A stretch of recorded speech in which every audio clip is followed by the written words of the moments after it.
বাবা, কিছু বলার ছিল। আমার এখন সময় নাই। বাবা, তুই এখান থেকে যাবি? মাথা নিচু করে সেখান থেকে চলে আসি। এটা আমার সাথে নতুন না, সেদিন থেকে দেখছি। আম্মুর কাছে গেলাম। আম্মু। কি বলবি বল, বলে আমাকে উদ্ধার কর। আম্মু, আমার খুব প্রচন্ড মাথা ব্যথা করছে।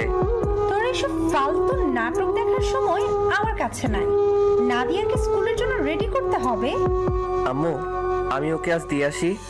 আমরা তোকে কোনো কিছু করতে বলেছি? মুখ পোড়া, যেভাবে আছিস সেভাবেই থাক। আম্মু, আমি কি তোমাদের ছেলে না? সেজন্য তো এখনো খাইতে পারছিস। আম্মু, তোমরা কি আমার সাথে একটু ভালো করে কথা বলতে পারো না? এর থেকে ভালো তুই যোগ্য না। তাহলে গলা টিপে মেরে ফেলোনি কেন? বলে ওইখান থেকে চলে এলাম।